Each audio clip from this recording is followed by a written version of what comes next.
also, I think was really interesting is the difference between HBCUs that were founded by Black people and HBCUs that were founded by white people, and how they talk about that in the film. And to take it back to W.B. Du Bois, his daughter was at Fisk. Yes. And with this white president that was like, y'all dumb, y'all not nothing, whatever.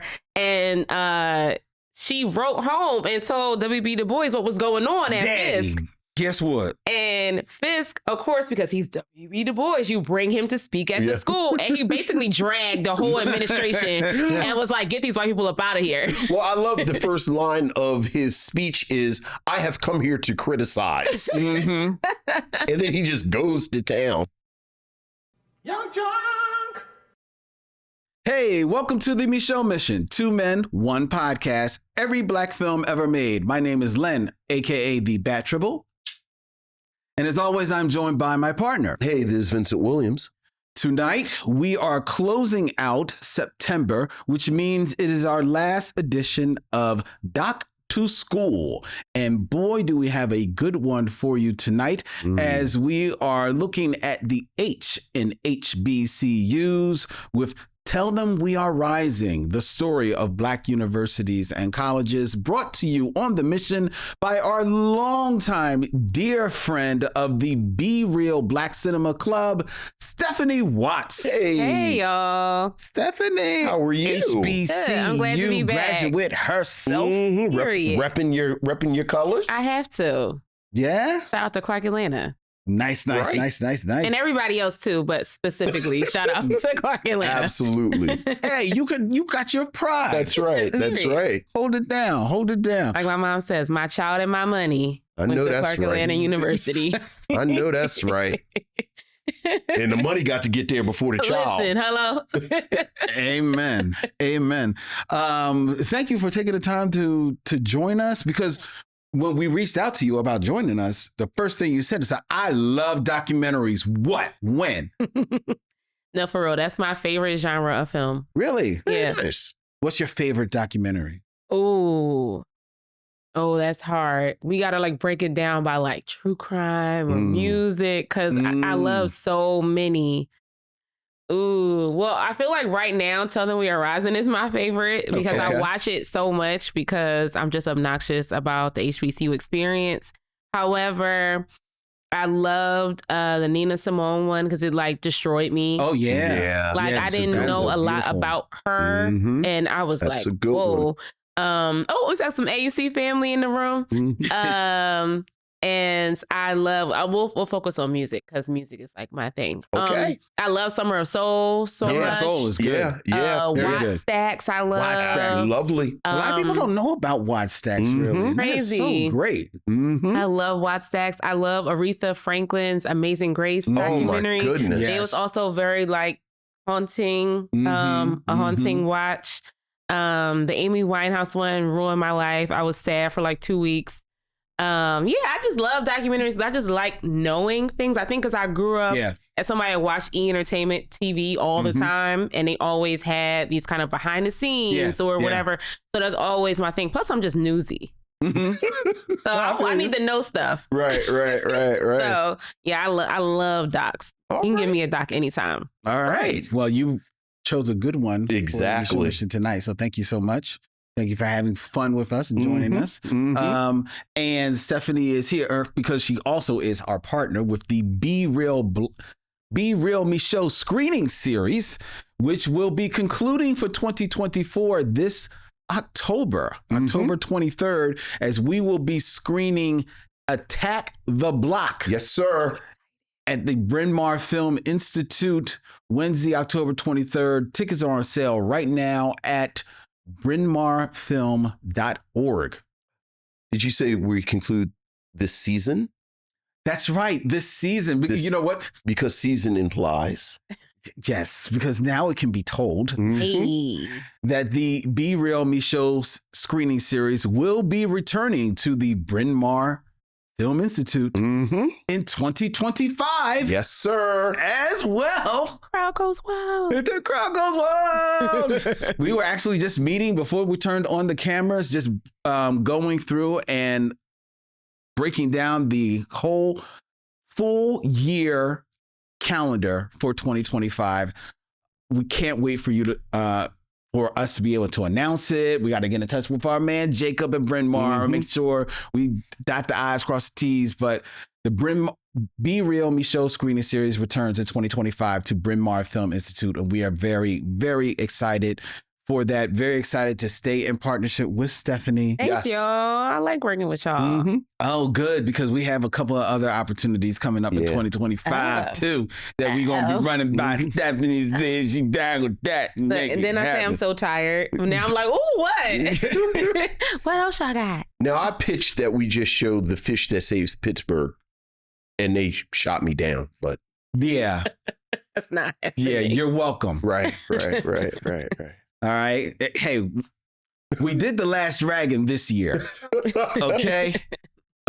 So, and Last Dragon was a hit with people. Yes, it was. It was a bomb turnout. Yes, it was. It was. The Fish That Saves Pittsburgh is about a basketball team that wins a championship through the power of 70s astrology. Still not selling it? No. If some cult stuff gets involved, though, I'll tap in because I also love cult documentaries. Okay. Speaking of a great turnout, I actually was at the most recent gathering of the Be Real Black Cinema Club, where they screened Mo Better Blues. Yes. Nice. Very nice turnout. Yes. A lot of the youth came. Yeah. So that was really cool because, Spike is Spike, and I expect this to be a very different crowd. So it was nice to see a bunch of Gen Z in the building, tapping in. And they were really riveted to the screen. Oh, for sure. Really, but how can you not love the Mo Better? Yeah, Mo Better makes it Mo Better. Hey. And it's a great film to see on a big screen. Yeah. So that was a good time. Thank you for coming. Wow. My pleasure. We had a ball. We had a ball. All right. We've got a big show for you this evening, folks. Thank you to each and every one of you out there who are watching us as we stream live from YUNKJunk, Philadelphia's premier video podcast palace, to Instagram, to Facebook, and of course to YouTube, where all of our missionaries are out there in the chat. Hello, missionaries. Good evening, one and all. Hey. I see Farrell Blackwell is looking for a Chicago Summer 2025 Micheaux mission appearance. We're going to see what we can make happen for you. We're trying to work things out. All right. And I see Deborah Battle said, hello, Stephanye. Hi. Deborah Battle is always in the comments, and I always look forward to her live commentary on Tuesdays. Oh, between her, Farrell, and Robert, everybody, they go in. That's why sometimes me and Vincent sit here and we don't look, we'll be distracted. I'm actually thinking it right now. This will be all day conversation. We can't go there. But we do like to hear from you, missionaries, and especially when you send us your emails, or as we like to call them, Missives from the Missionaries. So what else is going on, Lynn? We have emails, Vincent. Ooh, Missives from the Missionaries.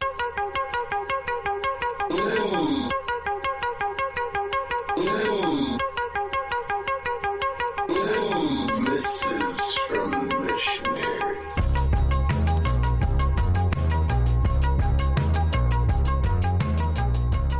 Missives from the Missionaries. Vincent, we have an email from Jacob Bloomfield. Hey, what's up, Jacob? Hope you are having a great week. My name is Jacob, longtime listener, first time caller. I just read this delightful article conversation about Wild Wild West featuring critics Odie Henderson and Robert Daniels, and I thought you might enjoy it too. It's about the Wild Wild West at 25 years old, the movie. Wild Wild West. Of course. I don't know whether you've had Odie Henderson on your show before, but please book him as a guest if you haven't already. I don't know him personally, but his reviews are always a joy to read. I imagine he'd be fun and enlightening company. Best wishes, Dr. Jacob Bloomfield of the University of Kent. Okay. Well, thank you, Jacob, and thank you for the recommendation. And we will certainly look into that. We definitely will look into that. All right. Have you all reviewed Wild Wild West? We have not. We have not. Although my hot take is that the Wild Wild West is not as bad as everyone says it is. It was cute for the time. Okay. He's going to say that. I am not going to say anything. I reserve judgment until when we review it. Right. We have another email. This is from Nicole Sherman. What's up, Nicole? Battle of the Black Movie Years. Okay. All right. Greetings to Len and Vincent and Missionaries. A random thought, but I wish we could petition Len to allow some joy into his heart.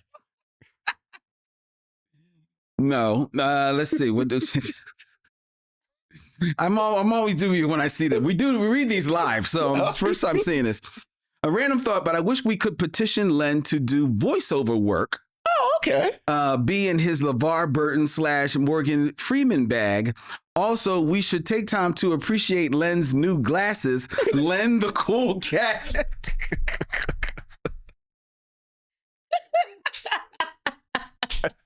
I can't. There you go. The Missionaries be on point. They noticed the new glasses. I know that's right. Oh my God. Oh, thank you. Thank you. Thank you. She continues, I have a fun game discussion for you both. The battle of the movie years pertaining to Black movies.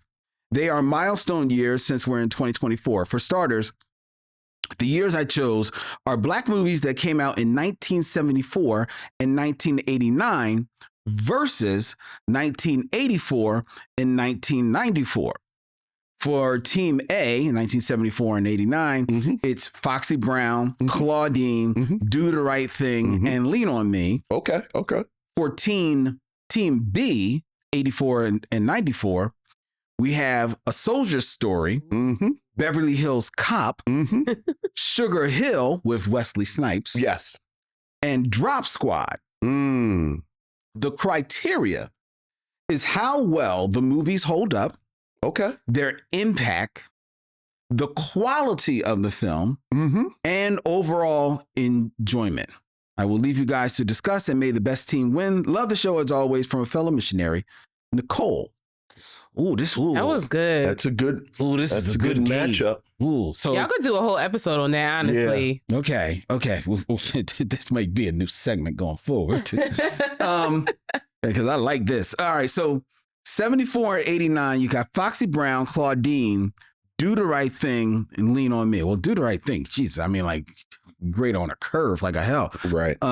Versus A Soldier's Story, Beverly Hills Cop, the Wesley Snipes Sugar Hill, and Drop Squad. Okay. I'm going to say, Do the Right Thing, like, just, that messes the curve up. So Beverly Hills Cop is the only thing that kind of can stand up to Do the Right Thing. On the other team. Because of impact and because of impact and legacy. Yeah. Because I would argue that A Soldier's Story is probably in its way as good quality as far as quality. Oh, absolutely. 100%. Do the Right Thing. But that's a deep cut. Like, I feel like that's like top-notch Blackness. Like, everybody didn't see A Soldier's Story. Yeah, you're right. Yeah, that's Even though true. we were forced to watch it in like 3rd grade. I went to a crazy elementary school, y'all. Sounds like a camp, like a boot camp. 3rd graders watching A Soldier's Story. It was a lot, y'all. It was a wild geechies school. in front of the TV. We slit his throat. That ignorant Negro had the nerve to ask, what had he done wrong? Okay, kids, time for recess. Basically, shout out to Ivy League. Nap time. Get your geeky asses in bed. Well, yeah, I think Do the Right Thing kind of like messes up the curve because Drop Squad. I know you love Drop Squad, but I mean, right. Yeah. And isn't Claudine on the Do the Right Thing team? Yes, it is. Yeah. Claudine, Lean on Me, and Foxy Brown. Right. That wasn't even fair. That's not fair at all, man. Yeah, and we have a soft spot for 1989 here on this show. That's true. Yeah. But like, from 84? Couldn't you have gotten Purple Rain? Isn't that 84? That sounds about right. In 94, wasn't that Well, I watched y'all Juice episode. Y'all had thoughts. But She still could have been on there. Ain't that Juice could 94? have been on there. That sounds about right. Yeah. And also whatchamacallit came out in 84. Y'all movie. The Last Dragon. Y'all, I just got here. I saw it for the first time with the group. No. When he says y'all, he means black people. Oh. At large. He means African America at large. Right. Like clearly, I mean, like it's a consensus. He means the diaspora. Right. You know. That's a good one. Yeah, but I think Do the Right Thing kind of like messes up the curve there. But thank you, Nicole. Thank you, Nicole. Appreciate that email. Yeah. We have another email. This is from Ron Covington. Hey, what's up, Ron? Who finally listened to your take on Purple Rain. Okay. I saw it first in Washington, D.C., and then again at a big showing in San Diego that summer. And all my friends showed up, and it was a big party with all of us enjoying ourselves. A few years prior, I'd co-written and starred in a couple of funk rock musicals on stage, and I wanted to see Prince's take on a musical on film. Well, excuse us, Ron. Right. While my shows were more ingrained in the musical style where the songs are an extension of the dialogue and action to advance the story, Prince's vision was more of a story with music than a tale where the songs helped carry the story and reveal character. Well, we talked about that, how Purple Rain is basically... Sure, it's almost a concert film. It's a movie wrapped around a concert film. Yeah. This got me thinking about the different kinds of musical films. My favorites, Jesus Christ Superstar and Tommy, are rock operas and completely sung through. Carmen, a hip opera with Beyonce and Mos Def. Yes. And the filmed version of Hamilton use rap in much the same way as song through pieces. Then you have films that might have 5 or 6 songs, like some Disney animated fare that function as a set piece, but the dialogue and action happen outside of the music. Then finally, you have rock-themed stories where the music defines the character, and the character may sing songs in a concert situation, but it doesn't necessarily move the story. There are probably other variations too. My question is, what current Black music star do you think, this is a perfect one for you, Stephanie. What current Black music star do you think would have a chance at creating a successful music-themed movie? And what kind of film in that genre would you like to see? As always, keep passing the mic. Ron Covington. Oh, thank you, Ron. Y'all get some really good questions on this show. Hey, man, the Missionaries. I love the Missionaries. It's a sharp bunch. I have my answer. I'm ready. Okay, go. Doja Cat. Wow. Interesting. That's a good one. She's so theatrical. She is, and she's so well-versed in so many different genres of music that I think she could do a Jesus Christ Superstar type film and just be kooky and weird because she's willing to do whatever for a visual and can just flow through different genres. She can rap, she can sing, she can dance. Doja Cat. That's a good one. That is a and also, I because I'm crazy, I went to see her tour in London, and the London show was different from the U.S. The U.S. she had dancers and all this set, whatever. But in Europe, it was just her on stage. She didn't change her outfit. Like, it was just her. Was background it still like same size setting? Huge venue, really? But it was nothing happening on stage but fire here and there, and her by herself just like going crazy. Wow. And to have such a command of people when it's just you by yourself, I was like, oh, she's a star. So she could carry a film. She could do a one-woman film and it would be ridiculous. So, I'm curious, which show did you enjoy more?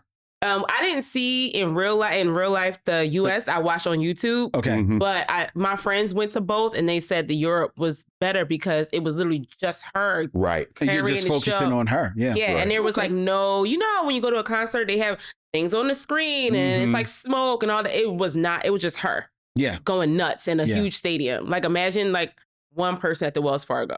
Okay. Wow. That was her. And everyone was just standing there just amazed. Wow. That's actually a good choice, Doja Cat. Doja Cat. I like that. Did you have an idea of? Janelle Monáe.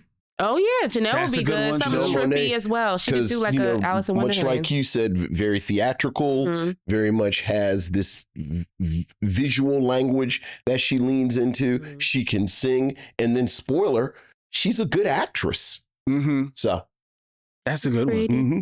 And I guess I'll stay with women because my first thought was Jill Scott. Ooh. Same thing. And good actress. Good actress. Underrated actress. Underappreciated actress. Yeah, absolutely. Can sing pretty much. And I think in a musical, she could do traditional, she can do contemporary, she can get funky with it as well. She can show her full range. Sure. And really have a lot of fun. Sure. And then certainly it gives me, I have to talk about one of my favorite shows of all time, The Number One Ladies. Oh, I love that. With Jill Scott and Anika Noni Rose solving crimes in Africa. It was so good. It was so good. We're alone in this again. It's not many of us. No. I just have never seen it. It's not a matter of not liking it. In your defense, most people haven't. Yeah. Right. It's like 12 of us who watched it. Yeah. I mean, and it's a shame. It's a shame. I do want to see it. It's on Max. It's still available, but I haven't seen it. But thank you for that email. Yes, appreciate it, Ron. Thank you. All right. And we have one more email for you. This is from Michael Lockett. What's up, Michael? He ain't heavy. He's my brother, sister, mother, father. Okay. Len and Vince, I love y'all. You two always bring the perfect balance of humility, insight, and comedy. Okay. You took the heavy topic of when the levees broke and lightened the load with the critique and comments. Lightened, not minimize the tragedy. I wholeheartedly agree Katrina should be memorialized every year. I don't have the numbers to back this up, but off the top of my head, I cannot think of a natural disaster that claimed this many U.S. citizens at once, along with destroying so much of one area of the country. That's very true. Some of my friends who have homes down there told me how the population shifted once the rebuild was going in earnest. Black communities were completely gentrified and filled with hipsters who came down to Habitat Humanity and never left those new homes. A very heavy subject. On my time travels, I visited U2, George Carmona, and Dr. Lisa McGill, and Malcolm X. Yeah. I so wanted to do the stutter, but it is socially unacceptable on the air. I hadn't seen this in about a decade, and it ages so very well. Denzel, like in his many other roles, disappears, as does Angela Bassett. This film, in my opinion, could have been even better had he allowed his and Betty's relationship to shine and fill out Malcolm's arc. I agree with you there. Yeah, absolutely. These two films were so heavy that I had to get out of the funk and thankfully had the Binge Lounge Cartoon Conspiracies episode sitting there. Lord, that OJ moon landing had me shook. Look. Do you know about the OJ moon landing? I do not want to know. Tell her. That's it. Well, she said she doesn't want to know. I do want to know, actually. So, my favorite conspiracy are moon conspiracies. Moon landing conspiracy. Moon landing conspiracies, because there are two sides. Like there's obviously they faked the moon landing. And I love those stories. But then I also love the stories that we actually went to the moon. Okay. But somebody was there and told us, y'all need to go back home. Because you think about it. You've been living in, history.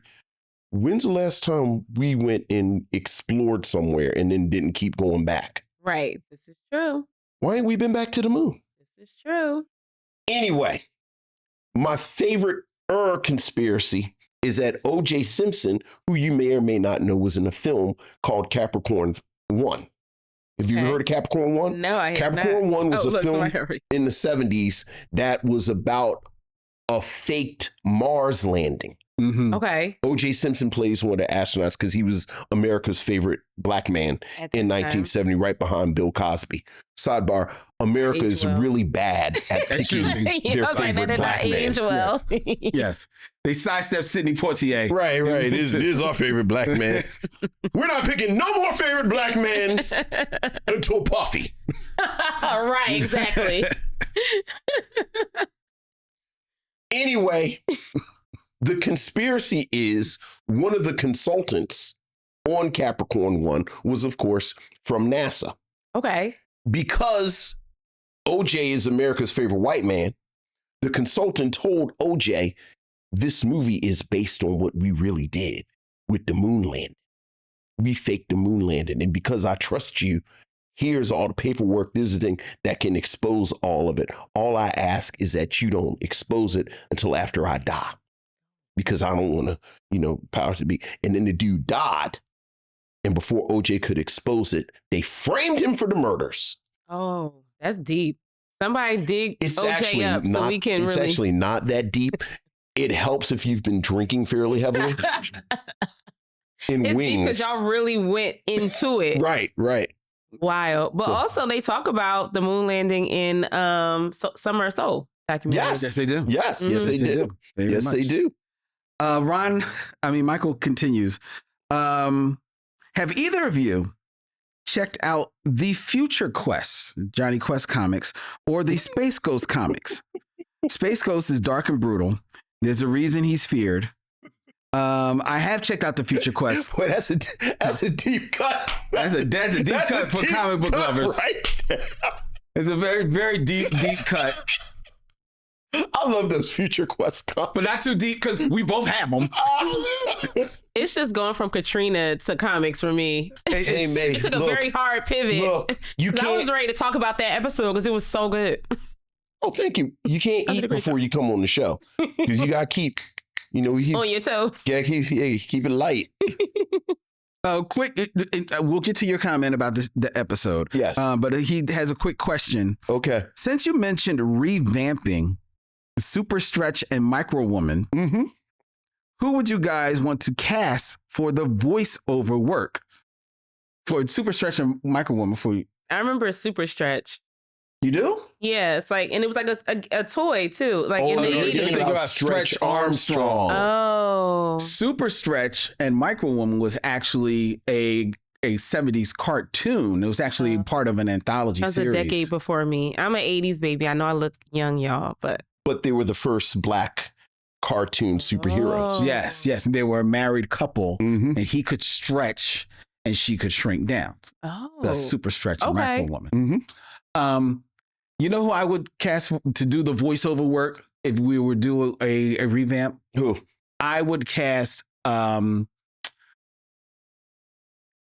Stansfield and I don't know because I'm picking the Queen for Micro. Insecure. Oh, Issa? yeah. Issa, right. Right, sure. They didn't do good as a couple though in the last movie they were in. True, but I think that voice work, I think they could like make it a little different. Maybe pull it off. I'm always. You know what? I scratch that. That's not who I'm going to cast. Go. I mean, I'm picking Cree Summer. Okay. Oh, yeah. Okay. Voiceover Queen. You got to go with the Queen. Okay. And as far as the voiceover guy, sure. I don't like who has a good voice. Okay. All right. That's not who I would cast. I'm going to. I guess Keith David is too much. Would Keith David be too much? Yeah. He's too much. Yeah. He's scaring the kids.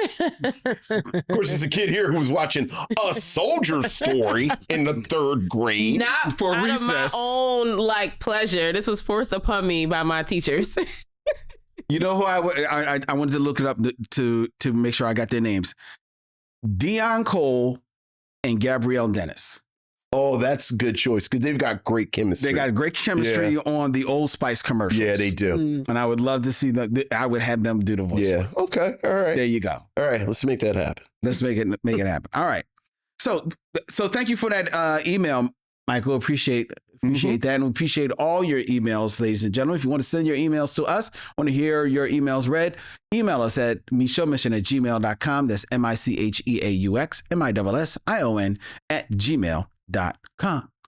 Before we move on, I want to give you a moment you wanted to talk about our episode on When the Levees Broke.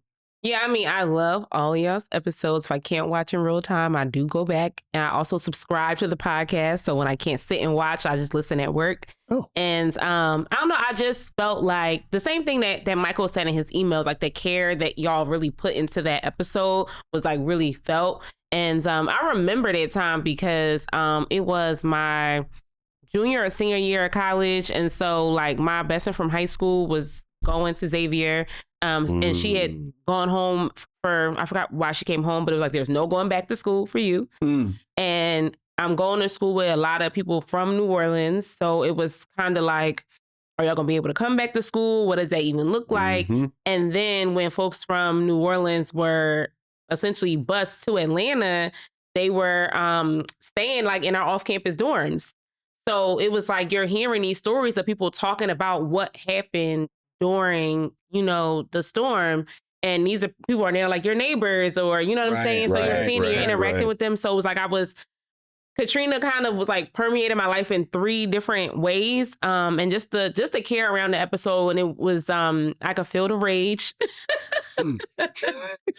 I could feel the rage. And also I love how you all talked about the connections to COVID as well, and how we're kind of seeing the same thing happen again. And it's like being repeated again. And like everybody comes to Micheaux Mission to like laugh and joke and have a good time. So it was nice to have like a serious episode, but I still didn't feel bogged down like the email said as well. So appreciate that. We'll appreciate that. Thank Absolutely. You. Thank you. Appreciate that. All right. Hey, you know what? Forgive me for a quick tangent. Oh, sure. Because you know how much I hate those. Yeah. Have y'all heard about some controversy that's bubbled up about Janet Jackson saying something? Oh my goodness gracious. Are we really going to talk about that? Why you turn your head away? Because that is just some like real auntie kind of stuff, Because I just heard about it before I came to this studio. Yeah. Look. She apparently came out of her mouth. Right. She didn't know. She said Kamala Harris wasn't black. Yes. She's like, well, that's what I heard. And for the journalist to say, well, that's not true. And her response being, well, that's what I heard. Look, that is aunties real bad. It's not aunties at all. It's not who is the aunt. Look, this is the same conversation I've been having. Pop quiz to both of y'all. How old were you when you learned how to tie your shoes? I was definitely in pre-K. Yeah. So like 5? Somewhere around there. About 5 years old. 5, that's fair. Dylan, 5? Learn how to tie your shoes. 5. All of us 5. When Janet Jackson was 5 years old, somebody was tying her shoes. She was on television doing the hustle with her brother. Janet Jackson has never, ever been in some kind of environment where she has been exposed to the real world. Like at all. Yeah. Like, no. You're saying yeah as if I didn't say something that is objectively true because we have video evidence of it. No, I hear you. He's walked out. Like, I don't know. In my mind, the real problem, what enraged me was, once again, this is another example of how the Jacksons are not protected. Why is she somewhere in a context that someone is asking her anything that's not about Rhythm Nation? Like, I don't want to hear Jackson. Why are you saying, come on. Stop. What do you mean stop? Stop. I don't want to hear Janet Jackson talk about IKEA. Like, I don't want to hear Janet Jackson talk about anything. And no, look, this, what you want from her? Would you look? She's been living in London for 10 years.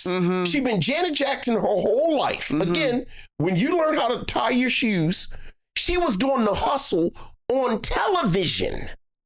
So with Michael Jackson. So what are you saying? So we shouldn't have expected anything more than that? No, I'm saying, why are you asking Janet Jackson something about Kamala Harris? Well, the context was because she made political music, and they're like, "Oh, I wonder what your thoughts are around contemporary politics." That's how the article went. Stop. No, because I'm calling foul on people. Act like she made what's going on. She made Rhythm Nation, and she's made music up to the Velvet Rope. She said racism is bad. Being evil is bad. You're right. Don't hate people. Don't get me wrong. We should love people. You're right. She's made political music on the same level as Michael Jackson made political music. Right. Which means that it's just basically pop, whatever. Right. No, I hear you. I agree with you on that. However, I don't think Are you, first of all, let me ask you, are you saying that the reporter is out of line for just asking her the question? Yes, I am saying that if you think about every single solitary legacy celebrity, no one asks them anything about anything because there's a whole machine in place that says we are not doing this with this person. This person is, and this is part of a long line of things that happens with people in the Jackson family that because it's, I'm about to drop an F-bomb, Ringling Brothers and Barnum and Bailey circus around them, trying to make, like, no one says, Janet doesn't talk about that. We're not talking about that with Janet Jackson. She's Janet Jackson. We don't talk about, like, why are we, like, what are we doing? Like, why are you asking Janet Jackson stuff about stuff? I don't think it's out of line to ask her anything. And I think, honestly, the question was pretty much a layup that she just stop. I do. And then the cleanup was messy too, because then the apology came out, and then somebody her team said, "Oh, that person isn't actually on the team." So that's why I feel you when you're saying they're not being protected, right? Because the dude that spoke for her, right, did not work. And I don't blame her because I know how this works. That dude said, I'm speaking for Janet today, and Janet apologizes. And 2 weeks from now, he gonna say Janet had an unfortunate accident and said, I get all the money. No, I understand. Like, you got this. No, I understand her. Right, let's not act like up. This Jackson's thing is not within. And look, stop. This is all these people. I saw someone, and it's so true, where they said it's a shame that Prince died before COVID, because we've gotten all this great Prince music and this, that, and the other, but we also would have had to listen to Prince talk about COVID and his thoughts on COVID. Right. I don't want to hear celebrities say anything. Nas is my favorite, I say it all the time, my favorite MC of all time. Yes. I don't want nobody to ask Nas about vaccines. Okay. Like, don't ask Nas nothing about that. Today is the 33rd anniversary of my favorite album of all time, The Low End Theory. There you go. I don't want nobody to ask Q-Tip or Ali Shaheed Muhammad nothing about science, about women's rights, women's reproductive rights. Don't ask them nothing. I want to hear how you picked the samples. And this is what I said to my wife this morning.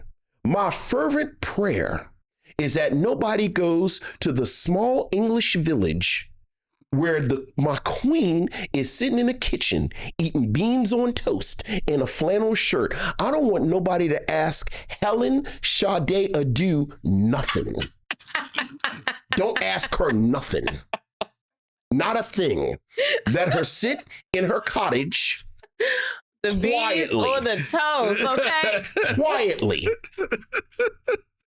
Oh, not a thing. Not a thing. What are you doing? Why the hell are you asking Janet Jackson stuff? About stuff. About stuff. What? How's she know about stuff? And let's be, look, let my ass, let my ass get famous. I ain't gonna know nothing about nothing. I saw a clip, and this is true.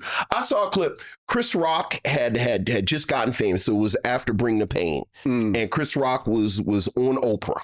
Okay, and Oprah was asking him about, being famous, kind of breaking through and what's it like being famous. And Chris Rock said, it's weird because you start to become detached. Yeah. And I realized that I had forgotten my ATM card number.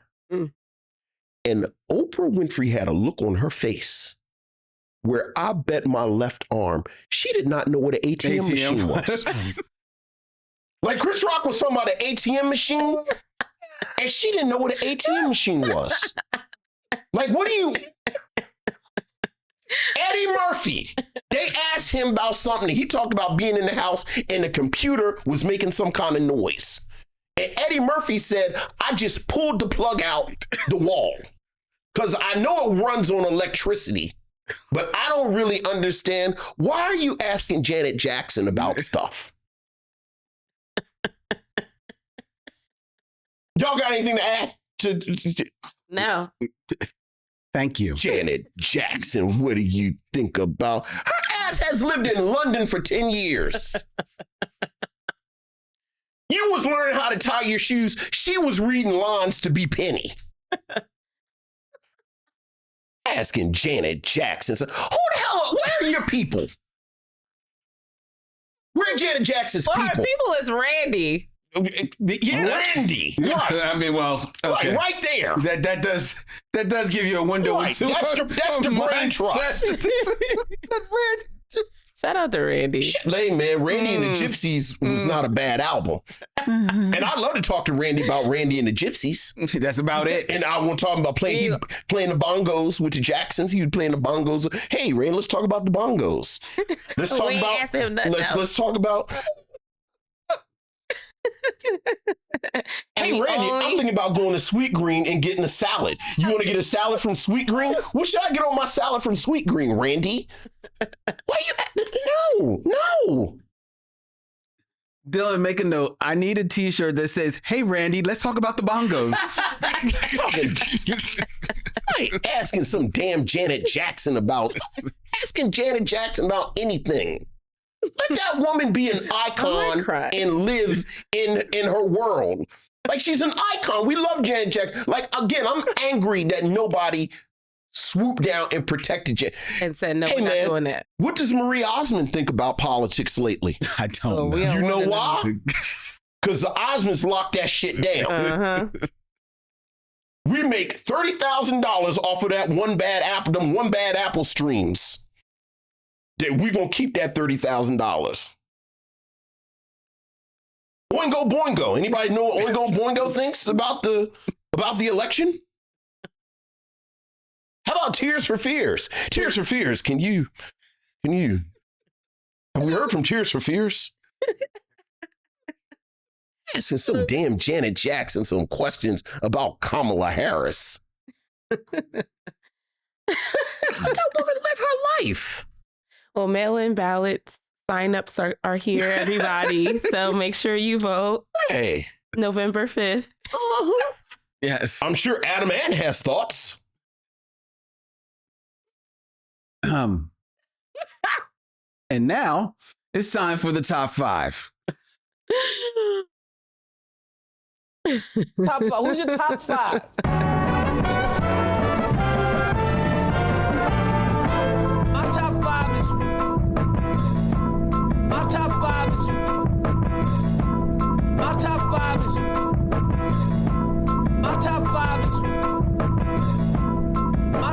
Top 5, where I present a list, and Vincent and our very special guest, Stephanye Watts of the Beer Royal Black Cinema Club, lend their scintillating commentary to it.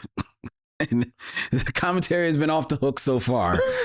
Let's see what we can do as we move forward. Keeping in theme, we're going to be reviewing Tell Them We Are Rising, the story of Black colleges and Black universities, as our Doc to School closes out tonight. So I am looking at fraternities, mostly, that featured in the movies. Okay. All right. All right. I'm assuming my favorite one is going to be number 1. We'll see. We shall see. Starting all the way down at number 5 with Theta Nu Theta, which featured in Stomp the Yard from 2007, where Rich meets with DJ at a stepping competition on the green between the truth chapters of the rival fraternities Theta Nu Theta and Mu Gamma Z.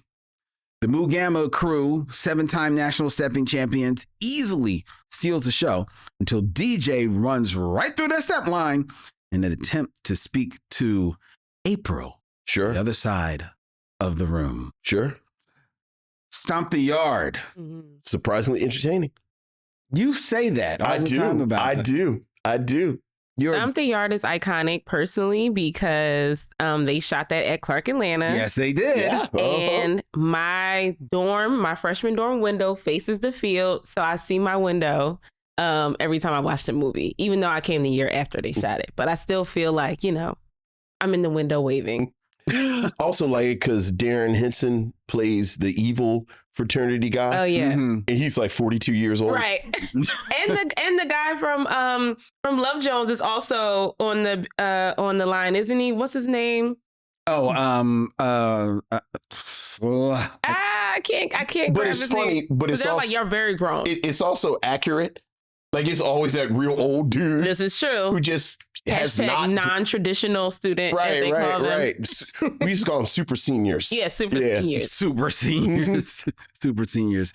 Yeah, that's the movie with Columbus Short, Megan Good, Chris Brown, and actually was a bit of controversy in that movie from the Alphas.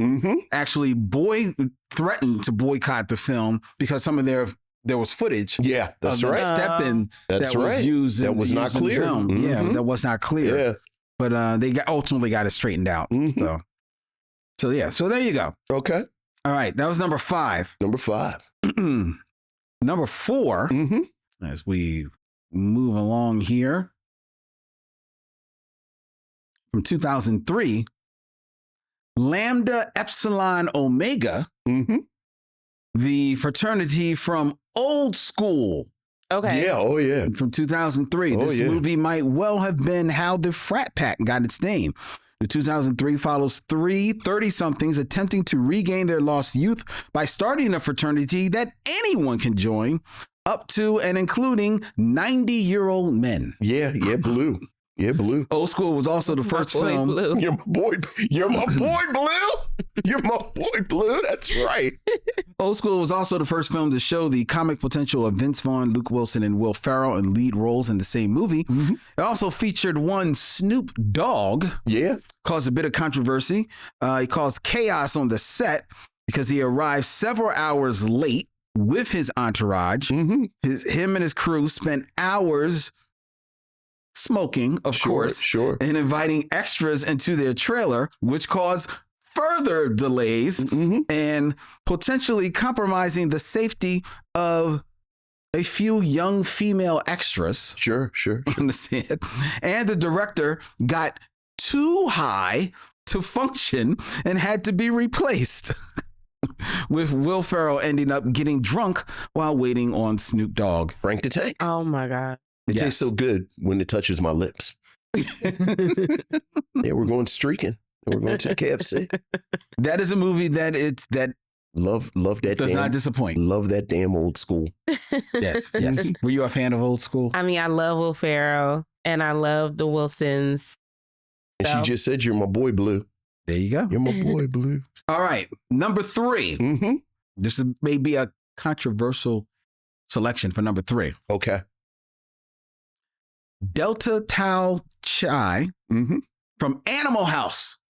Oh. Okay.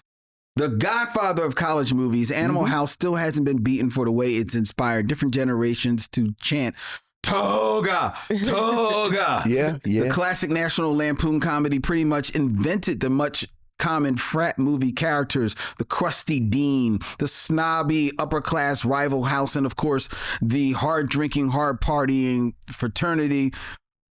In this case, the riotous Delta House. You ever wanted to watch grown men drink an entire bottle of whiskey? This is definitely the movie for you. John Belushi's gang of drunks and scoundrels may not have had the best grades in the university, but they definitely got the best grade on many lists of fraternities in movie. This also featured the fictional singing group Otis Day and the Knights. Otis Day and the Knights. Are you a fan of Animal House, Vincent? You know what? I think I am, but I realize I haven't seen Animal House in probably 20 years. It is so long. Yeah. And I'm wondering how well it holds up. It's probably not okay. Well, as far as PC, no. But yeah, that's what I mean. I mean, like by like 2024 Gen Z is not going to work. Is it funny? I laugh still. Okay. Yeah, I realize I haven't seen Animal House. I feel like I watched it I watched it over the pandemic. It was one of the movies I watched over the pandemic, and I enjoyed it. Okay. Now, I don't. Maybe it's member berries that's making me laugh at everything, and but I still enjoyed it. Okay. And I just love watching Otis Day and the Nights. Sure, of course. I like that. All right, number two from 1984.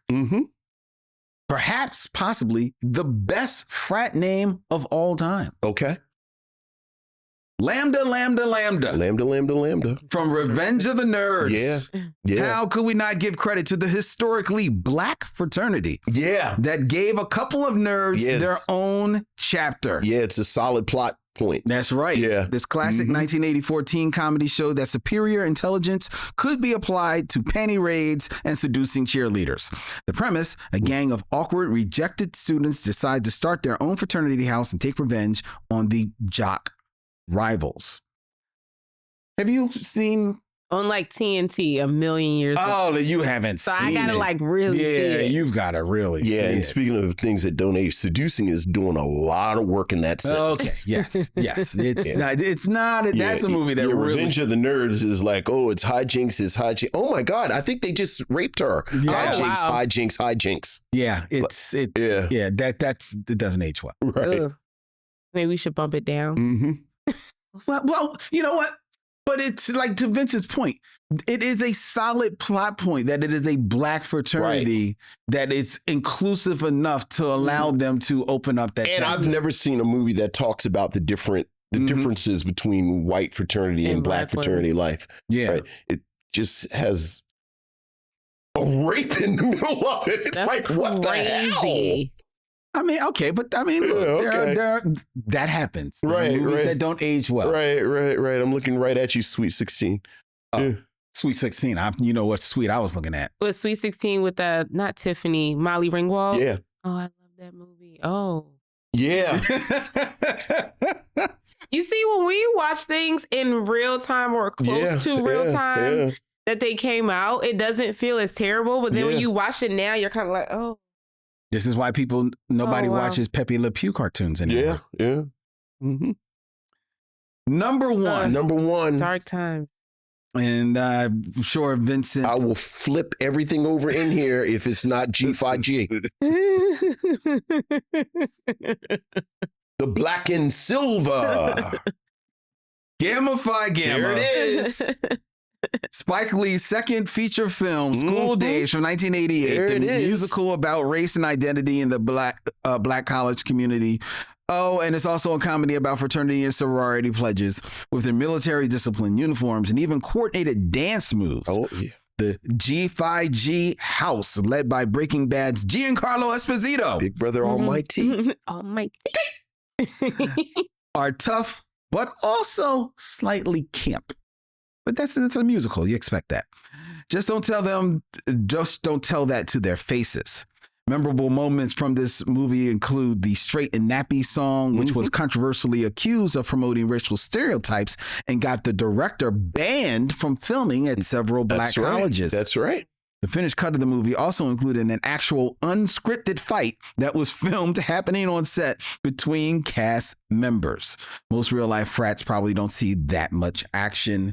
School Days. Yeah. A huge favorite here on the Mission. It's a big sloppy mess. But love School Days.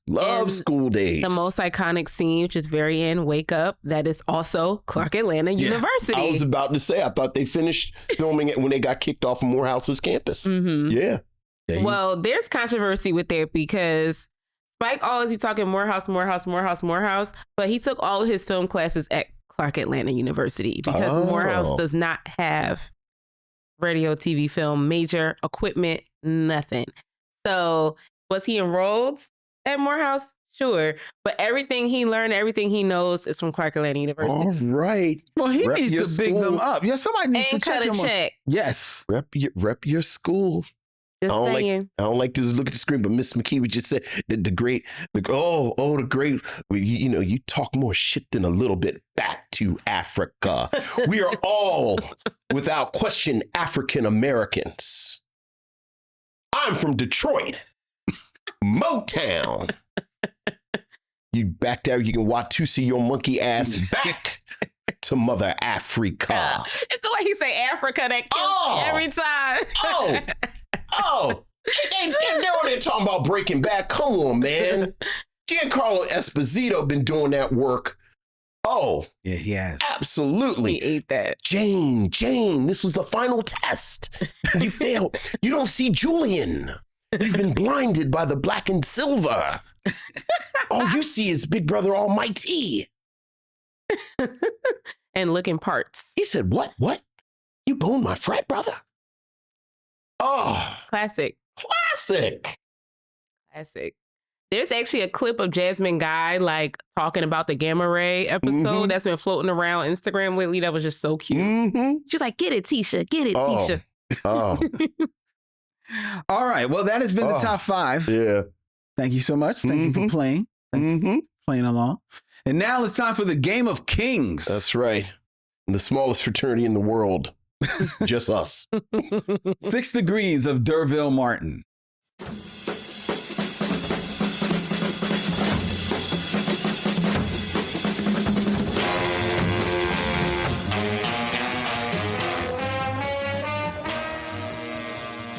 Six Degrees of D'Urville Martin, where Vincent has 6 movies or less to connect an actor that I give him to D'Urville Martin, a man too big for any college to That's hold. right.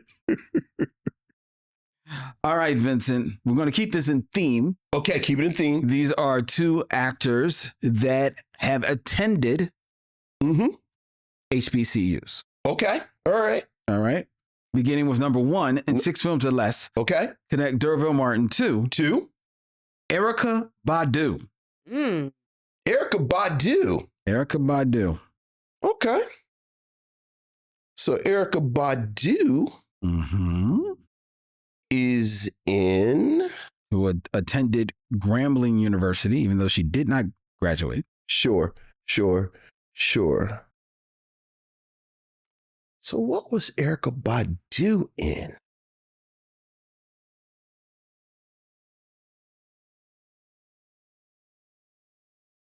Funny thing is, I want to put her. You have a lifeline in Stephanye. Oh, I didn't know if I could say something. What's she in? She was in, is it Cider House Rules? And she was in, oh my God, that movie. Whoa, let's stop there. She was in the Cider House Rules. Does that help you? It does not. Okay, you can give him one more clue. And she was in the movie with the main guy. He dies, white actor. He was young. He died. His car rolled over him in real life. And Williams from Mrs. Doubtfire, Robin Williams was also in the movie playing a special needs gentleman. My goodness. It's a very iconic movie. It's something August.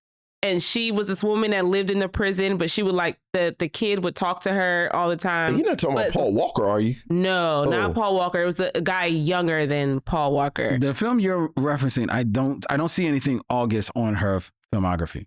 It's definitely It was in Cider House Rules.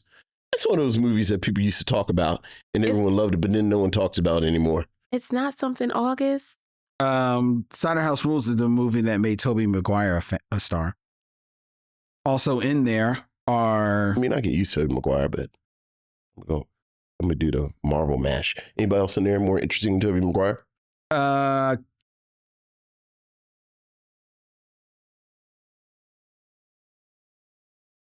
Kieran Culkin?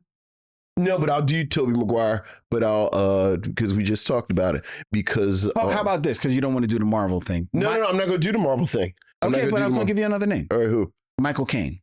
Okay, but I'm still going to use Tobey Maguire because I'm going to talk about School Days, because D'Urville Martin is, of course, in Five on the Black Hand Side with Dick Anthony Williams, who is in Mo Better Blues with Samuel L. Jackson, who is in School Days with Bill Nunn, who is in Spider-Man with Tobey Maguire, who's in Cider House Rules with Erykah Badu. Very good. Very so good. I wanted to talk about School Days. The movie that you're talking about, Stephanie, is actually called House of D. House of D, yes. Oh, I love that Bill movie. Bill Nunn told that girl, you know what I think about when I saw you? Collard greens and cornbread. I ain't gonna lie. And Al Green, because he was spitting game. That would get me. Then he took her back to the room, and Dap was in the room, and she said, "Your roommate is here," and he said, "If you don't scream, I won't holler," which surprisingly didn't work. All right, well done, Vincent. All right. All right, number two. In 6 films or less, connect Derville Martin. 2. This graduate of Howard University. Okay, all right. I live in the Howard house, so I can't mess this up. Felicia Rashad. I took it easy on you. The great Felicia Rashad. Well, I'll do this one quick because Derville Martin is in the final come down with Billy D. Williams, and then Billy D. Williams is in The Visit with Felicia Rashad. Well. La-dee-da. I guess you got that right. Very good. But I took it easy on you. Yeah, because I guess I could have went Creed. Did you see the trailer? Speaking of Ryan Coogler and Michael B. Jordan.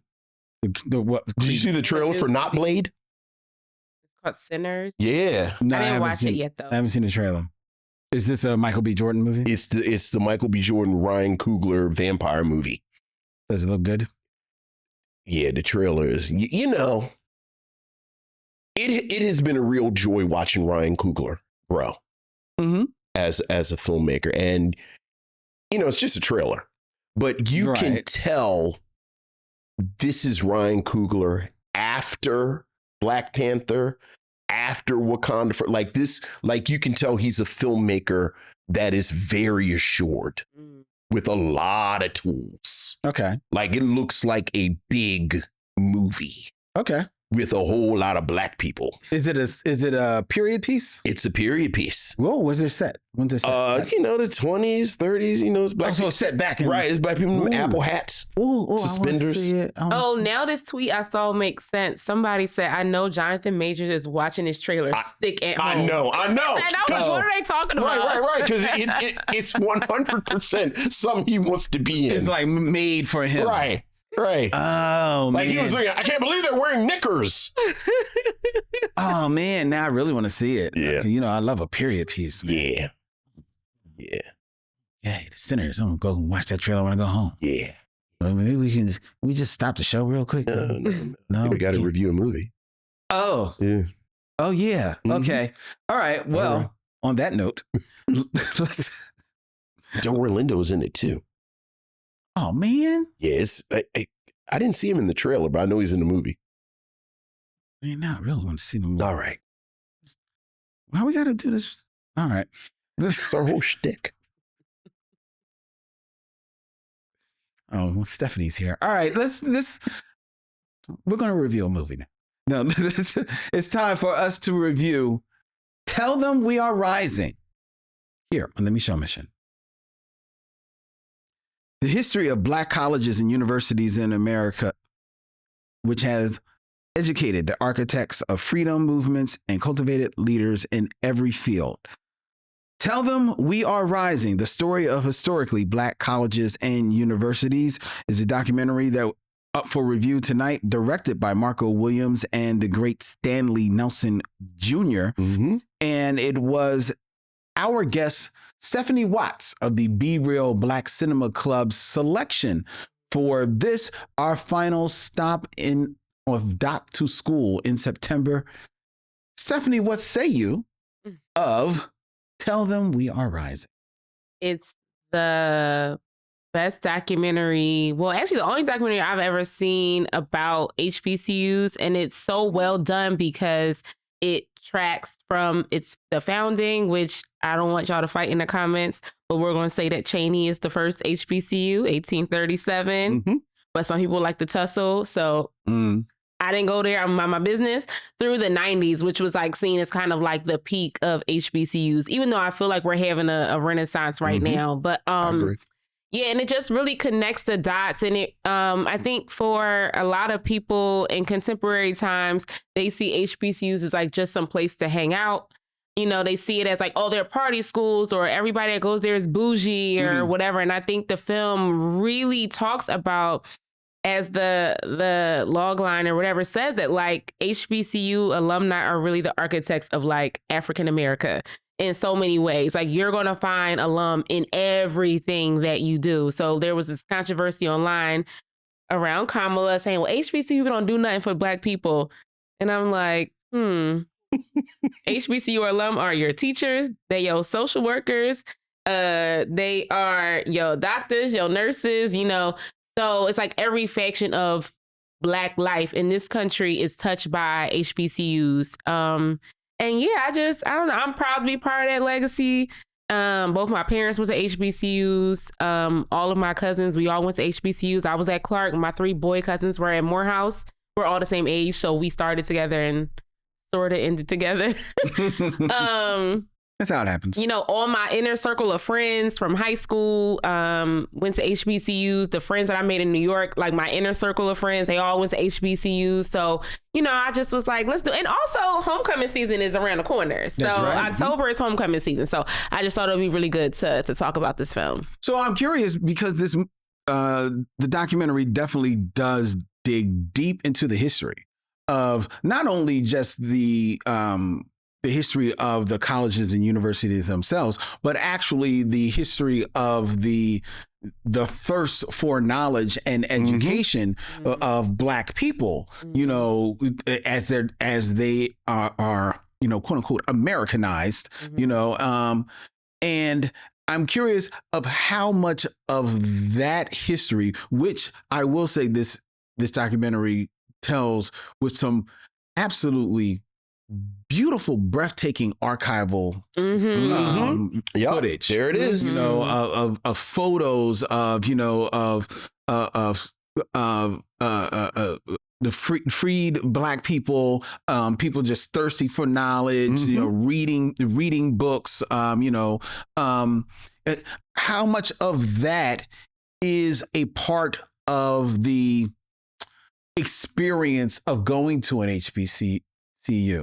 I think it's still a huge part of it. Like, the most embarrassing thing that can happen to you on an HBCU campus is to not have good grades. Like, your social standing tumbles with your grades. Really? So, it's very much about, like, we used to say on point. You're like, oh, she not on point. Wow, we can't be fooled. We can't be seen with her because she ain't on point. And so I think that thirst for knowledge, that thirst to uplift our people in a real way is still something that exists on HBCU campuses. And I think that also, which people don't realize, majority of the people that are going to HBCUs, even now, are first generation. They might be the first person in their family to go to college. And so this is a big moment, not just for the student that's on the yard, but their family back home is so proud of them to get them to this point. So, even though we're talking about 1830s when, slavery is still happening in this country, people are getting an education, that same thirst, that same, like, I want to be something still exists now in 2024. I was just on the yard last week with my mentee, and I'm like, man, like, I still see it. Sure, absolutely. Yeah, I think to kind of pick up what you said with the footage, I think what impressed me just as a documentary is how well done it is. And, what I put in my notes is you can tell this is a PBS. Yes, it is a PBS documentary. A PBS documentary because, again, the just the sheer volume of historical footage, of as you said, the photographs. I love the fact that it's historian after historian after historian. And for me, the grounding in history, in a lot of ways elevated it into something that I think it's one thing to kind of talk about a subject and, okay, well, these are HBCUs, this is when they were founded, so on and so forth. But I love the fact that it put Black education within the framework of this is something that racist white America saw as dangerous. Like Black people learning something is dangerous. And this goes back to slavery, where, you know, it was illegal for an enslaved person to learn how to read. And the fact that they spent time with that before they roll into formal education. I love the fact that they talked about the dynamic of HBCUs and just how dangerous it was initially, and you know, all of the arson and terrorism and lynching and murder that was connected to it. And you know, I knew some of that, but you know, to have it all in one place, and the, you know, one of the things that I learned that I thought was amazing, again, why you get historians involved, there's a detail where they talk about, you know, the man who began Hampton when it was Hampton Institute. Yes. And you know, racist guy who just thought Black people were incapable of any type of anything besides servitude. Right. And he kind of starts it to train Black people to be better servants. Yeah, right. And then Booker T. Washington, who is his prized pupil, goes and to Tuskegee. And kind of Institute. You know, and mirrors that. It mirrors that. But what I was saying is, by selling this Black education initially as, well, we're going to make better trained servants, it kind of gave us a little breathing space. Because again, there was this very active movement to destroy our places of education. Like, they did not want us educated. They did not want us. And I love the fact that this is articulated. Like, you know, I think we talk a lot now to you know, talking about this resurgence in HBCUs now, this, that, and the other.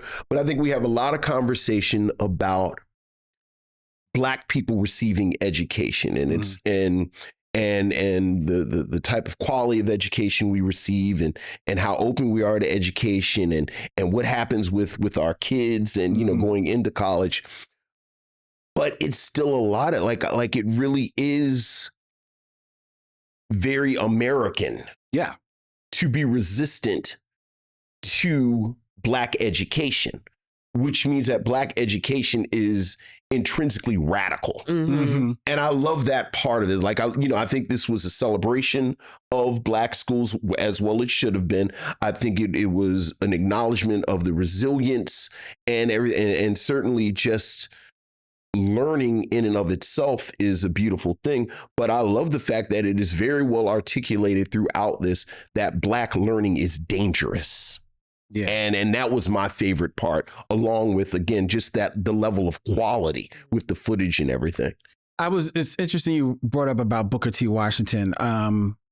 This documentary touches on the tension that existed between Booker T. Washington and W.E.B. Du Bois, because of Booker T's, who also was a professor at Clark Atlanta University. It was Atlanta University then. Okay, all right. I'm always gonna bring my school up. No, that's fine. That's fine. That is fine. But I'm telling you right now, one more time, and Vince is going to say we need a check. But you know what? We don't. We don't. You know, I let the kids go to school. So that's true. That's true. But I like that it when they talk about that tension between the two, because Booker T. Washington starts the Tuskegee Institute, and you talked about, and the documentary points out about how he, you know, purposefully, you know, mirrors what is happening at Hampton Institute in the Tuskegee Institute, as far as having teaching the students about trades, you know, trades first, right?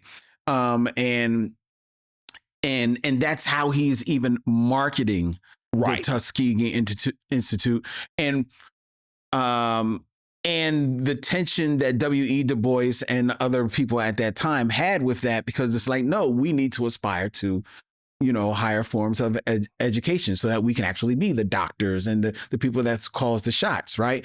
And there's nothing wrong with W.E. Du Bois's point of view about that. but because, W.E. Du Bois is someone who was so learned and so respected, it started to, even in Black people at that time, demonize Booker T. Washington a little bit, right? Sure.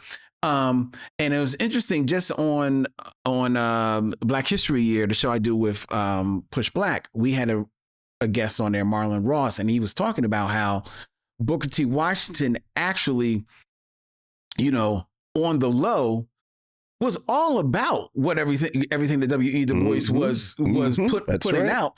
But he realized that I needed to have Tuskegee Institute set up in this way so that it would be passable for them. And he would now have a lane by which he could operate. And then he could then on the low funnel money and funnel resources so that other, initiatives could exist. Right. So, and unfortunately that is something that is not touched on in this documentary, but in this documentary from 2017, the Marlon Ross, the person that I talk about, his work came out in 2020. But it was interesting for me to see that, because both sides of the coin there's justification in both. We need the learneds, as you say, and we need folks in the trades. We need us everywhere. You know what I'm saying? Exactly. So that kind of tension was mostly exacerbated because people saw Booker T. Washington as somebody that was like willing to bow down to white people because of, I think it's 1865 or whenever he gave that like grand speech. Yeah. So I think that kind of just put a bad taste in people's mouth. They didn't want to hear nothing he had to say. Why are you asking Booker T about stuff? Right. Right.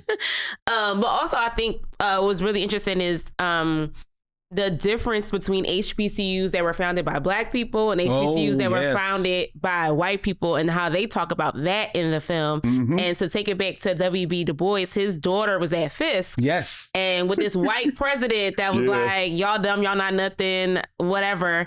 And she wrote home and told W.B. Du Bois what was going on at Fisk. Guess what? And Fisk, of course, because he's W.B. Du Bois, you bring him to speak at the school. And he basically dragged the whole administration and was like, get these white people up out of here. Well, I love the first line of his speech is, I have come here to criticize. And then he just goes to town. But I think, to your point, again, I love how much they explored sort of the intra-collegiate dynamic in these HBCUs. To your point, there's this whole, and you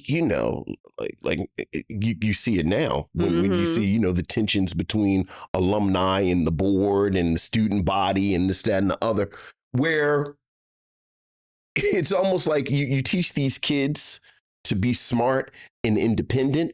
And when you teach a kid to be smart and independent, well, they're smart and independent. Absolutely. Which means that they buck. That's right. And they push. And I love how, there was this moment where, as you said, all of the presidents of these colleges were white, but the student body was Black. And again, especially after World War I, and you start moving into the Harlem Renaissance, the quote unquote new Negro, that's right, is not having it. But again, you see it mirrored once you move into the civil rights era, right? Where again, there's this push and pull. But I think that's sort of the tradition of Black college. I was on my wife went to Howard, and there's a moment in here where they talk about the Howard students taking over the administration building. Yes. And I teased my wife because they took over the administration building when she was there, and I was like, well, it's just tradition. Like the students protest, and sometimes you got to take over a building. Oh, they ran down on administration 2 years ago when their dorms were getting flooded. Look, they had the tent city and everything at Howard. I said, I love these rowdy ass kids. I love when student, because as they say on here, you're talking about what have HBCUs done for you. We get to sit in this room. We get to have the lives that we have, frankly, because of the civil rights movement that was started by these rowdy ass HBCU students. Mm-hmm. Yeah. You know? So look. And again, you're talking about things being dangerous. There are still bullet holes in buildings at like North Carolina A&T and was the film talking about, was it Southern University, Southern, where 2 students were killed. A story that you don't hear about. Yeah, I didn't know about that story. I knew about Kent State, North Carolina A&T, but I didn't know about Southern, and that was crazy. I could see a whole documentary about that. Absolutely, yeah, absolutely, yeah. Well, and it's because these students were literally being attacked, murdered, attempted murder because of their radicalness. You know, and I think a lot of people be like, again, HBCU students are so bougie and we're so this, but it's like, who was at them counters? Well, who was filling up SNCC? The irony about what happened, so towards the end of the documentary, they spend a significant amount of time talking about something that happened at Southern in the 70s, and it ended 72, up, I think. 72, and it ended up with the National Guard being called in, and 2 students were shot and killed. But the impetus for the protests was that Southern is a public university in Louisiana, and they found out, which it's still, I think it's what's happening at Tennessee State. The state School of Oprah Winfrey, yes. She is an HBCU alum, y'all. Yes, she is. But the state was spending half as much money per student for the black students than they were for the white students. And the students protested because, well, we deserve the money that our white counterparts are getting. But one thing Booker T. Washington was always adamant about, we got to control our finances. Like, it's economics. And you know, that was what, like, you talked about how they didn't really show the complexity of Booker T. Washington. That was one part that I was like, they missed the opportunity. Like, you know, I wish we'd have talked, especially again when the root of what happened at Southern was economics. So yeah, I did like that they spend a little bit of a time with Thurgood Marshall. That was good to have his name lifted up again. You know, the way that it was in Brown versus Education. It's beautiful. Oh, the Howard Law School story is iconic. It really is, and it certainly, if you know anyone who went to Howard Law School, you've heard the story. Look, I think tradition, heritage, pride, you know, culture. You get this is you know, this is all of it. And the thing that I really liked, how it kind of ends in the current time. And as you said, I think we are going through a bit of a resurgence, but you know, we have a generation or two now that we have been in fully integrated spaces. And they had a young woman who articulate, you know, I was one of a few. I was the only, and there's so many of our kids who went, you know, I was the only one. I was this, and this is a space where I don't have to be the only. This is a space where I can, you know, be surrounded by people like me. And it really was this wonderful journey where you see the role that HBCUs play from the beginning to right now. Yeah. There is a story that they share. Don't spend a whole lot of time on it, but it is on a couple that have been married for 68 years. I know that's right. That met. Yes. At a HBCU. You know, he saw her, you know, at admissions. Look, man. Shoot your shot, young man. Shot his shot. Shoot your shot, young man. Still with her today. And it was a beautiful story of them together. But if I had to make one critique of this documentary, that would be it. Not the inclusion of that. I would have liked, the historians you kind of need, especially in the history part, to give you the context of the history and the why. But I think that there could have been more space made for more of the personal stories. Sure. To really like see that journey, because like that couple stands out. And then, like you say, the last 10 minutes when we're now in the current time, which are more personal stories too, they'll stand out. But by then you're at the last 10 minutes of the film. And I think there were opportunities to lace in a little bit more of the personal, just to make a little bit more of a story of what this was. And my critique is that you said it, this is very much a PBS documentary, but it's a PBS documentary like by the numbers. You know, you get the historians, you get your talking heads, you know, you've got your little caption logs, you know, beautiful archival footage. But when it dips into the personal stories here and there, that's when it starts to be a little bit different. And that's when it actually is its most interesting to me, you know. Yeah, I think it could have been a film in 4X, like When the Levees Broke, because it was so much that you don't get a chance to dive into. And I think the personal anecdotes are important because the film is really like prestige, legacy, history, you know, but the small moments, like the couple, humanizes the HBCU experience, which I think it has this like weird pedestal that it's on. Absolutely. But we just regular Black people. You know what I'm saying? That's from regular places. And I think that that would have definitely lended to that part of the story if we were allowed to kind of humanize it a little bit more and have, I'm not saying it needs to be a 4-hour film, but you can do, you know, like 4 installments, you know, it would have been really nice to see. You know, it's interesting.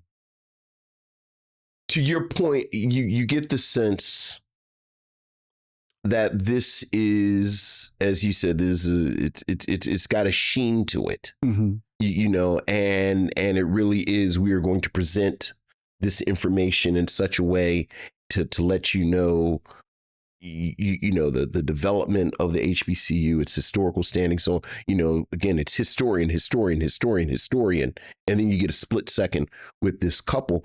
And I almost feel like when the documentary was made, 2017, they thought this was going to be it. Like, this is really this is the HBCU package and statement.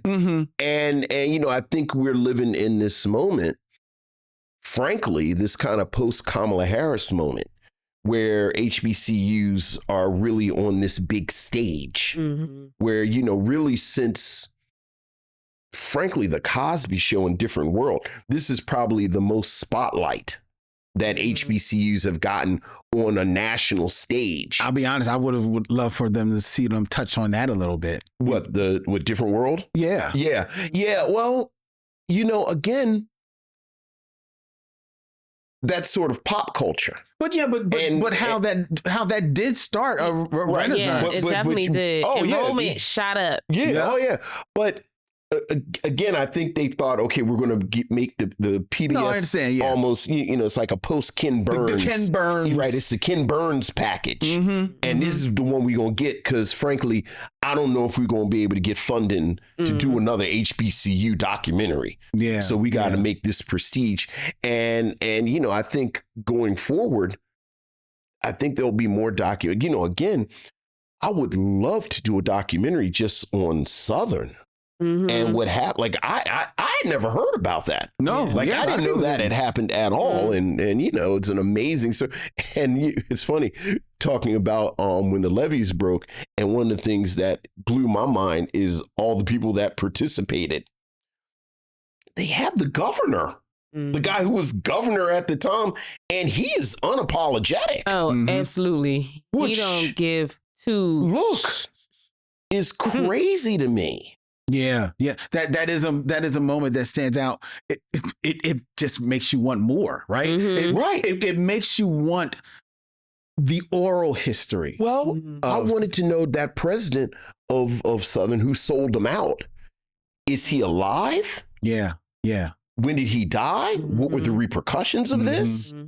But like you said, this is, you know, it's only like an hour and a half. Yeah, it's a relatively short documentary. It's short. It's they probably figured it's their one time at bat. It's 2017. We're now 2024. We're now in the streaming age. We're now with multiple outlets, not saying that PBS was the only outlet then, but it's one of the few that probably, could really pick up a documentary like that. Now to what you're saying, you could do a four-part series. You could do a 5-part series on HBCUs, and you do history, and then you do one episode is all about Howard, then the history, and then one episode is all about Southern. You could just go from the moments to moments and do actually like Spike Lee did when the levees broke, do more of an oral history of it, personalize it more. You can then talk about the impact of different world school days, had on just the profile of HBCUs. You could spend more than 10 minutes on where they are now, right? What's going on now, because it's all roses, roses, roses, and then when the stock turns to color, it's like, whoa, what happened to that building? Right. Now there's graffiti all over the place. Whoa, where but we Morris at? Brown is back, though. Morris Brown is back. Very good. Happy homecoming in advance to Morris Brown. I mean, quite honestly, the dynamic in Atlanta, like what is... That could be a documentary. Well, I thought it was a lot of faults with the Freaknik documentary. Yeah. But I thought it did a really good job capturing the dynamic of Atlanta being a black college town. Yeah. Like, there are obviously cities that have black colleges, but there are so many. And we're all on the same campus. All on the same, but how that informs, the city politics and the way things work. And, you can't show something and then not address it. And for them to, as you say, drop this really evocative image of Morris Brown and all of the challenges that Morris Brown has faced. But so many of those challenges are connected to being in Atlanta, which I love Atlanta and Wakanda, but Atlanta is always in Georgia.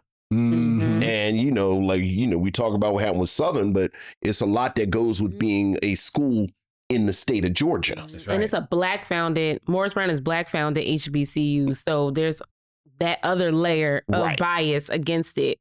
I think we're all talking about our dream HBCU documentaries. I would definitely love an AUC one. For anybody that's not familiar with the Atlanta University Center it's Clark Atlanta, Spelman, Morehouse, Morris Brown, ITC, which is a theological school, and then Morehouse School of Medicine. And we're all on one campus. We all share one library, and we just have different buildings for each school. Yeah. And you can cross-register all the schools, yada, yada, yada. But I would love a documentary around the diversity of HBCUs, because people think when you go to a black school, everybody's the same. I hear also, why you go to HBCU? Everybody the same. Baby, the most diverse place I've ever been in my life, and I lived in New York for 15 years, and there is still no place more diverse than HBCU. And I mean that in any way you can think of diversity. But one thing that I would love in my dream HBCU documentary would highlight is the classism that exists at HBCU. So it's like, we talk about, you don't got to deal with racism, because everybody black, but their classism hit different. And that was something that shook me when I got to my school, because I was, in Philly. Your dad could be a doctor, but you live in Germantown next to somebody whose mom might not work at all. You know what I mean? Yeah. And y'all both wind up at Morgan, and it's not a thing. But getting down to school and I'm meeting people whose parents' names is on the whatever the new building is that's being built. Because even though my family name is on the alumni house, but it's a 1-room shack. So, and it's my grandpa's family who we don't, know that well. But it's like you're going to school with people. Like when I was at Clark, our campus was open. So it was within the neighborhood, and on our campus, in between our school buildings or people's houses, it was a church. And then between our main campus and where our gym was America's first housing project. Wow. And so we had to walk past the projects to get to the gym. And we would have a lot of events in the gym. So, we were passing this all the time. And I had classmates whose parents' names were on buildings. And then people who, went home to the projects after they left class. Right. And that was something I had just never experienced. And then to see the tensions between them. I can imagine. And then the tension between Spell House and Clark Atlanta was deep too. I had a class at Morehouse and this guy said to me, I don't know why you went to Clark. That's just not an elitist opportunity. And I was like, what? Well. And I was like, well, I don't want to be an elitist. So let's start there. Well, the great thing about having Black people from all different walks of life and all different perspectives and all different everything is that all includes assholes. Mm-hmm. So, absolutely. And we got a lot of that. Well, you were talking about, a different word, like Gilbert Hall on Different World, Willie Gilbert's family. Mm-hmm. So, it is, I'm trying to look at the sunny side of things. Mm-hmm. Like, I love the fact that you have all of these different things and you don't have to say, oh, wow, that person is terrible.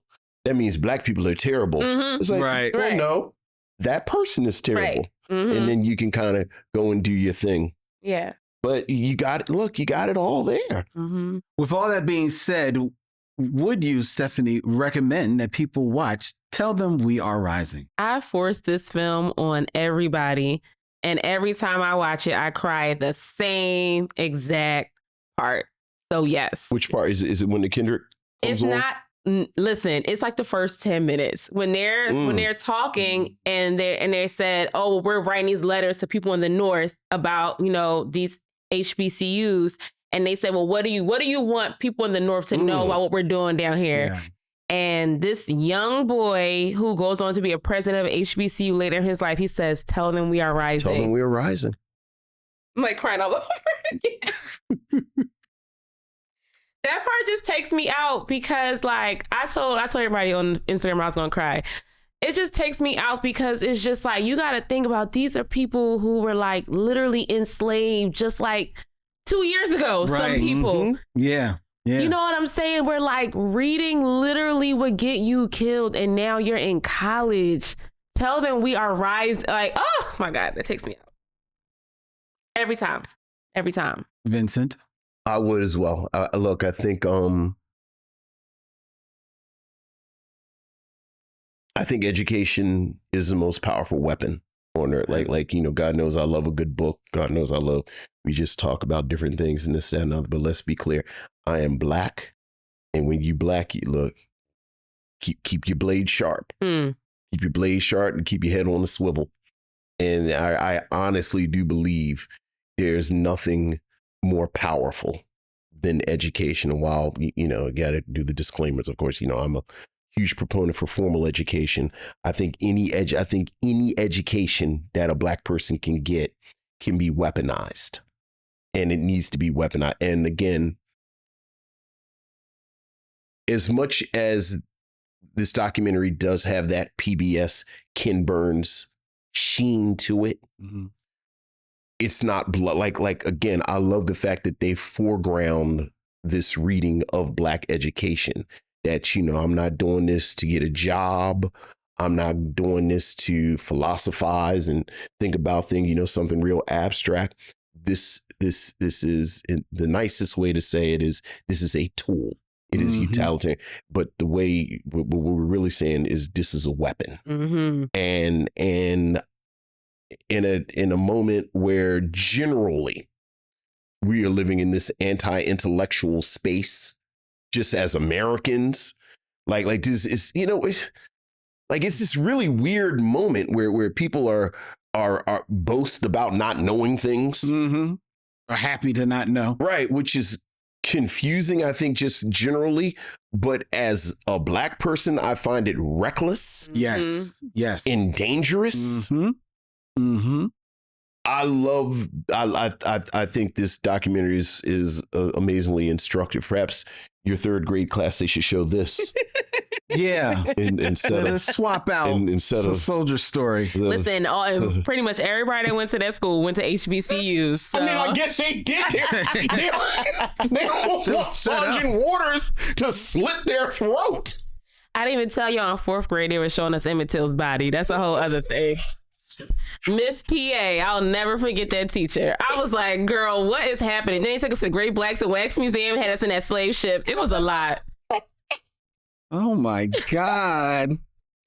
But yes, I wouldn't recommend. It was wild times at Ivy Leaf Elementary and Middle School. Gather kids for recess. We're going to watch Roots. We watched Queen, not Roots. But Queen was just as bad as Roots. That's Negro. Oh my God. Shout out to Holly Berry. Always shout out to Holly Berry. God. Oh. You earned those tears, my dear. You earned those tears.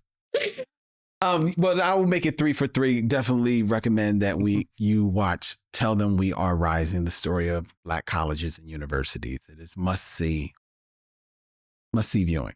Mm-hmm. All right. And I see Miss Makiba had mentioned this is the part where I went to the PBS gift shop and bought the documentary. It's interesting. I was just having a conversation with someone about, physical media again. Absolutely.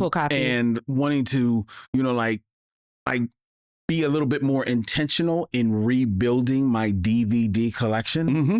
And this is definitely one that is worthy for the shelf. Mm-hmm. So there you go. Can I say one more Clark Atlanta thing? Absolutely. Look. Go ahead. Absolutely. Go ahead. You gonna give them the address to the gift shop?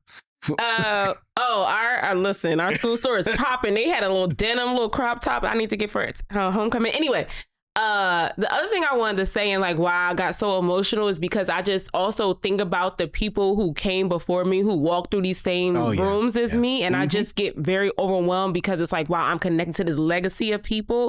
And so like besides like W.B. Du Bois, who I'm like, he has like there's like a gold bust of his head right where Lawrence Fishburne says wake up, like now it's a thing of Du Bois, but also the writers and musicians that wrote Lift Every Voice and Sing also went to Clark Atlanta University.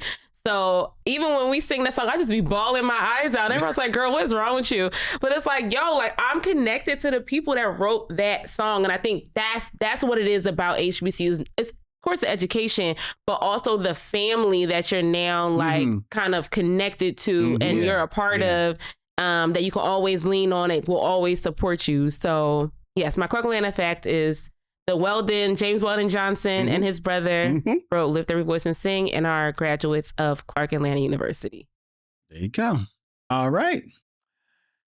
Stephanie, thank you so much. Thanks for having me. I love coming on here. All right. Wow. We love having you. I finally got out the comment section. Because sometimes I zone out, y'all, when I be watching, and I'll just look at the comments because they be going off so bad. They do. They be going in. We'll end the show and Dylan will tell us, I don't know if they were watching. There's like 300 comments going on. Rapping. They just be going. They be going. It's community. We love the Missionaries. Community. We do. And before we tell you what we're going to be watching next month here on the Micheaux Mission, I invite you, if you love what Stephanie's got going down, you need to become one with the Be Real Black Cinema Club. You can look them up on Instagram and hit her up. She responds to everything. Everything. I say hi within 2 seconds. Like, what, Len? I'm like, I be trying. You be on Customer service is key when you're building community. So, but yeah, come out. We have monthly meetups in Philly and in Brooklyn every month. So come see us. Yes, come see her. It is a great time. It is a great time. You would love it because he had 215 vinyl tab there, so you can get some stock up on your vinyl. Yeah, Doogie be running my pockets bad. Doogie is that dude. he got the crates, but well, let me tell you. All right. If you want to get in touch with the Micheaux Mission, you can email us at micheauxmission@gmail.com. That's MICHEAUX MISSION@gmail.com. You can also find us on the social media of your choice, whether it be Instagram, X, or Facebook at Micheaux Mission, where you can, on Facebook, you can join the Facebook group where we chat with all of our missionary friends friends. You can also find us on YouTube at Micheaux Mission, where you can subscribe and hit the bell and be notified of when we go live every Tuesday night. When we put up new videos, I see a certain segment that will be going up within close to 24 hours. As soon as Dylan can get it to me, I will get it up there, because you need, if you missed it, to hear what Vincent has to say. Janet Jackson. Janet Jackson alone. Don't start him back up. No, please. All right. So yes, check us out on YouTube. You can also subscribe to the Micheaux Mission wherever you find podcasts, whether it be Apple Podcasts, Spotify, Pandora, iHeartRadio. If you're listening to the podcast, the Micheaux Mission is there. So subscribe, follow, let us know that you like us by giving us a 5-star rating and review. The Micheaux Mission is also a proud member of The Podglomerate, thepodglomerate.com. They make podcasts work, such as ours, which streams live every Tuesday night, 7 p.m. from YUNKJunk, Philadelphia's premier video podcast palace. If you would like to book some time in one of the fabulous studios that they have here at YUNKJunk, hit our man Dylan up, Dylan at YUNKJunk.com. That's DYLAN at YUNKJunk.com. Better hurry up. He just told me they booked about 4 more people just like over the weekend. They're stocking up. I told you they got clones of Dylans, like 80 Dylans stuffed in a room back there. But they'll find time for more for your work. All right. Next month on the Micheaux Mission, it's October. Yeah. Which means it is time for Bootober. Yeah, and we get 5. We get 5 this time. We get 5 Tuesdays. And we are going to start out with a doozy on October 1st, where it will be Vincent, it will be Len, it will be you, and you, and you, and us. And us. Like Jordan Peele. Next week here on the Micheaux Mission. Until then, he's Vincent. That's Stephanye. I'm Len. And in parting, we say, we'll see you when it's time to meet again. YUNKJunk!